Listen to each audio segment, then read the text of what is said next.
Hello, everybody. It is Sparks Comics here. It is time to talk about this week's top indie comic picks for New Comic Book Day. We got 10 great picks for you guys, some number ones in here, and some really good series that are continuing. So let's get into these. First up, number 10 on the list is coming from Vault Comics, and it is West of Sundown, number 6. That's right, West of Sundown is back. It was originally a 5-issue series that got the green light to be ongoing. This one from Aaron Campbell and Tim Seeley with art by Jim Terry. Additional art by Jim Terry. New Mexico town of Sangre de Moro has accepted its strange new residents, a vampire, her thrall, Frankenstein's monster, and the would-be mad scientist Griffin. But a new threat has come for the evil-saturated soil of the Mesa. Aristide Moreau and his strange companions. As number 10 on my list. Number 9, going to Scout Comics for She Bites. Number 2, from Hedwig Hale and Alberto Hernandez R. Desperate to make enough money to go to Scotland and kill herself after not getting into her dream college, Brenda Zelinsky has just agreed to take a babysitting job for Elsie Baker, a 134-year-old vampire in the body of a 9-year-old. Sick of being unable to go out and about without being hassled by adults, Elsie pays her babysitter to take her to the local mall so she can get some shopping done without being reported lost by security. What begins as a light-hearted night shopping for CDs and Chia Pets turns into a night neither will ever forget. Will Elsie be able to convince Brenda she shouldn't end her life? Will Brenda's bully have the last laugh? What outfits will they buy in the obligatory friendship shopping montage? Issue 1 of this was pretty funny. Their dynamic is great. And the kind of like, I don't care level that we get from Brenda, because she does want to kill herself, so she just doesn't care that this girl's a vampire and killing people and all of that. It's great on that level, and hopefully this does make Brenda not want to kill herself, and we do get some sort of resolution to that side of the mental illness discussion that's going on inside of this comic. As number 8 this week, we got one from IDW Publishing, True Cult, number 4, from Scott Bryan Wilson and Liana Kangas. Marty and Allison face the supremely creepy Dr. Shiver. Escape from the subterranean skyscraper. Veronica brags about her allegiance to Satan. Bernice listens to her. Stunning penultimate episode. Are you with us? You better be, because there's no one else I'd rather be incinerated and sent to hell with than you. That's the title of the issue, by the way, is How We Feel About You.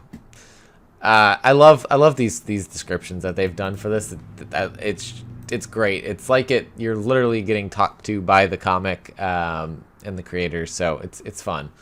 Going over to one from Image Comics for the number 7 pick this week, we got Bone Orchard Mythos 10,000 Black Feathers, issue number 3 of 5 from Jeff Lemire, Dave Stewart, and Andrea Sorrentino. Trish and Jackie's epic adventures between the two worlds continue as events from their childhood echo in the present. As Trish asks questions about one terrible night in their past, the darkness of the present threatens to engulf everything. Number 6 this week, we're going to Boom Studios for Something is Killing the Children, issue number 26 from James Tynion IV and Werther de Ladera. With the last person in her corner gone and the Order of St. George closing in, Erica finds herself totally alone and without a prayer. Can she take on the terrifying doppelganger duplicitype by herself, or is this the end of her story?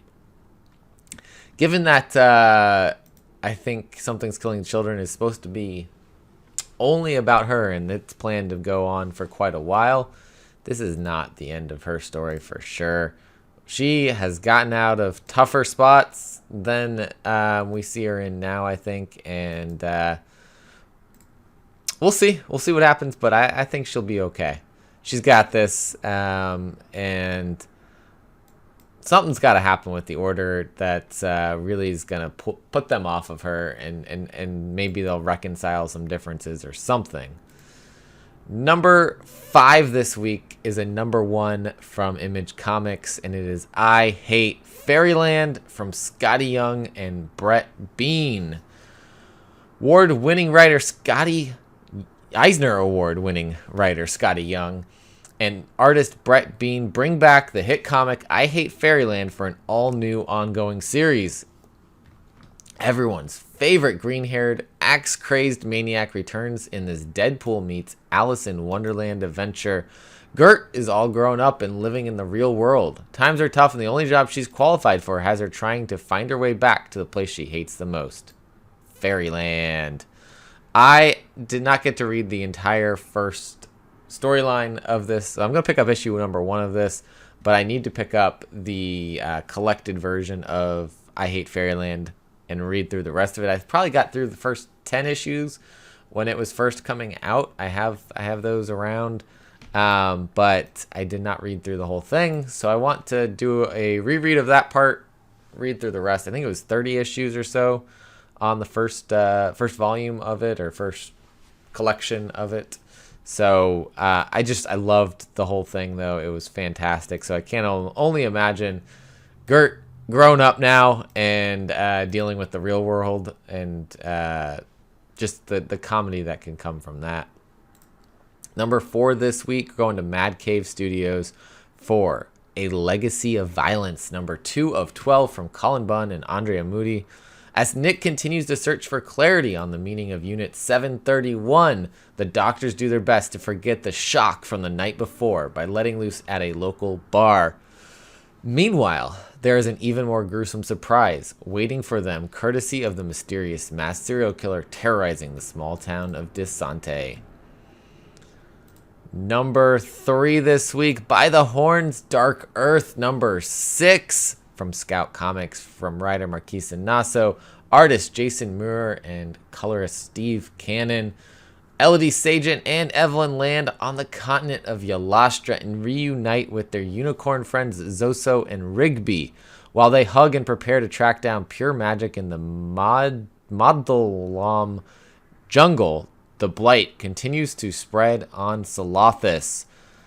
Haru, concerned about the possible resurrection of the Oggernaut, makes a rogue decision to take the fight to Yunma in the middle fields despite resistance from the people of Wayfarer.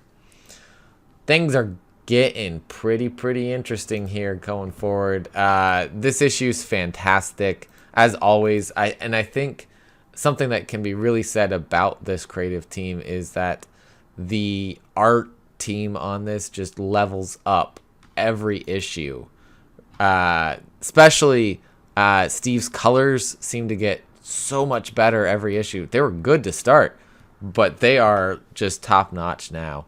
Number 6 should be the end of arc for now. I believe this whole arc is supposed to have 12 issues, if I'm remembering correctly.